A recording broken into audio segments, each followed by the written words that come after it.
I know you think you're young and you're invincible. I promise you, you're not. Learn to network. Discipline is a key factor when it comes to success and setting yourself up for a better life. Your number one goal as a young adult coming straight out of school is to gain experience, some type of... What's good, YouTube? It's your boy Icy Mike back with another video. And in today's video, we're going to be talking about the best way to invest in yourself as a young adult.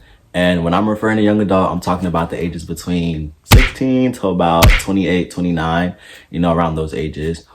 These are just the most 5 helpful ways that I've learned to invest in myself as a young adult. So I'm gonna go ahead and share that with y'all, man. Stay tuned.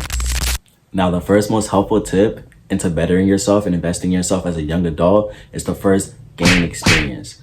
Now, when I say gain experience, I'm talking about doing things and learning things yourself so that later on you can do it for others. Now this can be in a variety of ways, of course. You can gain experience through, internships on one hand, or just honestly just doing things entry level and figuring out as you go along. But your number one goal as a young adult coming straight out of school is to gain experience, some type of work knowledge or some type of, internship or some type of proof or credentials that you can actually do the task at hand. Without that, you're not going to be making money at all. Whether you decide to take the entrepreneurship route or, the business route or whatever route you take through 9 to 5, doing your own thing, you can't do it unless you have experience. And you can get that experience from literally just trying and failing. So yeah, your number one goal when you're a young adult into investing in yourself is to get experience. Just do a whole bunch of different things. Even if you suck at it or if you don't like it, at least you did it and you know how to do it, so that if you're doing it for someone else, you have the credentials to say, yeah, I've done this before, I can do it for you as well. But yeah, that's the first one. Now, the second one that I would have to say is learning to manage your finances. Now, I know, especially if you're in the younger side of this, 16 to about 19, you're thinking, man, I don't pay no bills. What do I need to learn about money for? Well, later on you will, especially if you're up there in the 20s. Like I said earlier, this video is for young adults. You have to learn how to manage your money. Like, if you don't know how to manage your money, that's a lack of discipline, and that won't get you nowhere. And that goes on later into this video. But yeah, you got to learn to manage your finances to set yourself up for better success down the road. You don't know what could happen. You could be in college, your car breaks down, now what? You know what I'm saying? Like, you're going to call your mom and dad. Maybe they don't got the money to send to you, man. You got to learn to figure things out your own. And a lot of the things in this world require money. So managing your finances will save you a lot of headache down the road. So please, ladies and gentlemen, learn how to manage your finances. It can be set up easily as to, opening up a savings account, saving in cash. That's something I started off doing when I was young. In high school, I was saving up in cash. Even in college, I was saving up in cash. Opening a separate account, like a savings account I said earlier, to store your money in and not touching it. No circumstances. The money in your savings is not money for you to be touching, and then it's the money in your checking is what you have, so if you have $500 in your savings and $10 in your checking, you have $10 to your name. That'll help you out a lot down the road. But yeah, learn to manage your finances. Now, there are different ways to save, of course. You don't want to just leave money in the bank. You want the money to go towards other things. But you're a young adult right now, especially if you're on the lower side of this. So you want to make sure that you have enough money or enough equity to actually make those money moves and to self-invest in the things that you really want to do in life, whether it be via clothing brand, YouTube, maybe you like messing with cars. Like, I don't know what you want to do. Whatever you want to do, you're probably going to need money for it. So learning to manage your finances is going to do nothing but help you. But yeah, that's number 2. Number 3, learning to take care of your health and wellness. Now, I know you think you're young and you're invincible. I promise you, you're not. Well, at least for now, you are. But later on, you won't be as invincible. I mean, look at your mom, look at your dad, look at your grandpa. Can they do the things you do now? No, you're going to be their age soon enough. So it's a pretty good idea, to take care of your wellness and, your health. Eat better, sleep better, rest better, learn to take care of your mental, of course. It's all part of the game. It's all a part of your life. You are setting yourself up for failure if you don't take care of those things.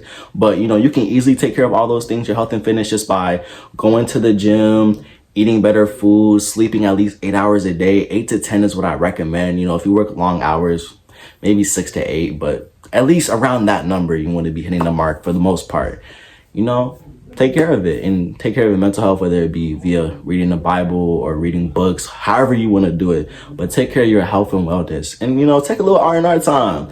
You know, you've been stressed, you know, rub your shoulder a little bit, you know, get outside. You know what they say? Hey, we outside. I'm not condoning that activity, but if you need that to relax, go ahead, release that stress, man. We here for you, my boy. Go get tired. But yeah, you live once. But then again, you live once, so you don't want to, you know, hurt yourself in the long run. So yeah, take care of your body, man. It's that simple. But yeah, that's number 3. On to number 4, building self-discipline. Now, I know you guys hear this a lot. Discipline this, discipline that. Well, lock it, little dude or little girl, you know, discipline is, or young, I should say young, you guys are young adults, you know. Discipline is a key factor when it comes to success and setting yourself up for a better life. You don't want to be like these bums, man. Learn to control, you know, your flesh, learn to control the things that go on through your head, learn to control your actions, learn to control all those things is going to help you in the long run. You know, discipline can be set in a number of ways. The way I like to do it is through a routine, and I feel like that's the most helpful way to do it. So let's say it again, routine. You feel what I'm saying? So yeah, do a routine, you know, wake up, first thing you do, make your bed. No matter what's going on throughout your day, make your bed. At least that's what I do to help me out. You know, it gives me a structure throughout the day. Like, hey, no matter what's going on in the morning, what happened the night before, when I get up in the morning and get up out this bed, the first thing I do is make it. Next thing I do after that is take care of my dental health, you know, brush these teeth. You know, these fairly white, that kind of freak. You know what I'm saying? But yeah, take care of yourself and, you know, do a little routine, whatever it takes for you to build that self-discipline. You know, a lot of people have a routine where they wake up, make their bed, eat good, go to the gym, come back, eat again, and get to work. If that's your routine, that's your routine. Just make a routine, stick by it, and no matter what's going on throughout your day, make sure those tasks at those times get done, and then the rest of the day is to yourself. But yeah, build that self-discipline though. You know, discipline over motivation. But yeah, that's number 4. Let's get into number 5. Number 5, and this might be the biggest one of the biggest. It's pretty up there. Networking. Learn to network. Network. Your net worth is equal to your network. You know what I'm saying? I hope I said that right. But yeah, you gotta learn to network, man. You are who you know. You know, why not work smarter than harder? You know, for someone, let me give y'all an example. To get into a club, say it costs $25 to get in. You know, you gotta stand in this long line to get into the club. Then you gotta pay another $25 on top of that. After just standing in that long line, just stood in for 25 minutes instead of some other dude just walking straight in saying, hey, yo, that's my boy. And they're like, oh, shoot, I know you. Come right on in because they know him. He's networked. He knows that guy. That's his boy. You feel me? He gonna definitely get in, you know. Work harder, not smarter. But your net worth is equal your network. You know what I'm saying? You got to get to know people, take down numbers, you know, go places, meet people, go to events, you know, talk, get out your comfort zone. You have to learn to communication is a big part in this world. If you can't communicate, you can't make money. Like, I promise you, like, if you can't communicate and you can't learn to network, you can't make money in this world. I mean, you can make a little bit of money, but you can't make the amount of money I'm imagining if you're watching my videos, right? But yeah, learn to network and it'll take you far in life. But yeah, though, ladies and gentlemen, my young adults, anywhere from 16 to 28, or anyone above that or below that, you know, maybe you're watching this for a head or, you know, retrace and do what I'm gonna do. But yeah, thank you guys for tuning in. Hope you guys love the video. You know, take the tips. They help you out, man. I hope none of them hurt you. They're pretty good tips, you feel what I'm saying? But yeah, those are the ways that I would say is the best way to invest in yourself as a young adult, ranging from the ages of 16 to 28. So go ahead and apply those into your life. Watch all the results. You know, it may take a little bit of time, but for the most part, most of you guys will see much success. Thank you for tuning in. Don't forget to like, comment down below, and subscribe. Thank y'all. Happy holidays. Happy New Year. Hit 2025 like you mean it, man. Hit them with that. You know what I'm saying? Yeah, but thank you guys for tuning in. Take care. Happy New Year's and much love. Come for your boy Icy Mike, man.